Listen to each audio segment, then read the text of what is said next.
Josué au chapitre 14. Voici ce que les enfants d'Israël reçurent en héritage dans le pays de Canaan, ce que partagèrent entre eux le sacrificateur Éléazar, Josué, fils de Nun, et les chefs de famille des tribus des enfants d'Israël. Le partage eut lieu d'après le sort que l'Éternel l'avait ordonné par Moïse, pour les 9 tribus et pour la demi-tribu, car Moïse avait donné un héritage aux 2 tribus et à la demi-tribu de l'autre côté du Jourdain, mais n'avait point donné aux Lévites d'héritage parmi eux. Les fils de Joseph formaient 2 tribus, Manassé et Éphraïm, et l'on ne donna point de part à Éphraïm, et l'on ne donna point de part aux Lévites, dans le pays.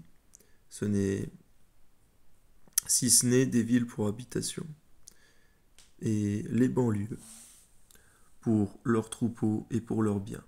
Les enfants d'Israël se conformèrent aux ordres que l'Éternel avait donnés à Moïse, et ils partagèrent le pays.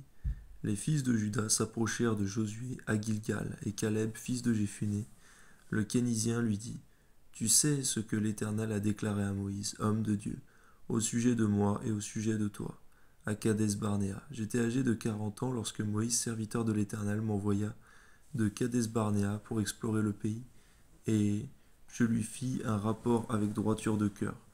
Mes frères qui étaient montés avec moi découragèrent le peuple. Garde-nous de décourager ton peuple, Seigneur. Mais moi, je suivis pleinement la voie de l'Éternel, mon Dieu. Amen. Et ce jour-là, Moïse jura en disant: Le pays que ton pied a foulé sera ton héritage à perpétuité. Amen. Pour toi et pour tes enfants, parce que tu as pleinement suivi la voie de l'Éternel. Parce que tu as suivi la voie de l'Éternel, mon Dieu. Maintenant voici, l'Éternel m'a fait vivre comme il l'a dit. Il y a 45 ans que l'Éternel parlait ainsi à Moïse, lorsqu'Israël marchait dans le désert. Et maintenant voici, je suis âgé aujourd'hui de 85 ans. Je suis encore vigoureux, comme au jour où Moïse m'envoya. Amen. J'ai autant de force que j'en avais alors, soit pour combattre, soit pour sortir et pour entrer.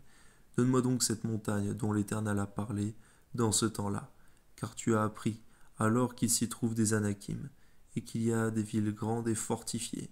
L'Éternel sera peut-être avec moi, et je les chasserai, comme l'Éternel a dit. Donne-nous d'être comme Caleb, Seigneur, qui ne disait pas peut-être j'ai assez de force ou pas pour vaincre les Anakim, les géants. Mais si Dieu est avec moi, alors je les vaincrai.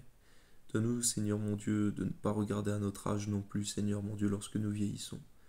Merci, Seigneur mon Dieu, pour le bon cœur et la témérité, Seigneur, de Caleb.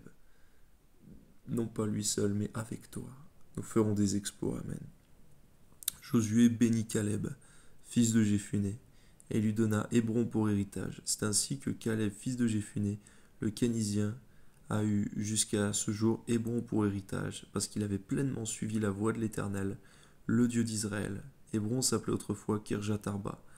Arba avait été l'homme le plus grand parmi les Anakim. Le pays fut dès lors en repos et sans guerre. Béni soit Dieu. Amen.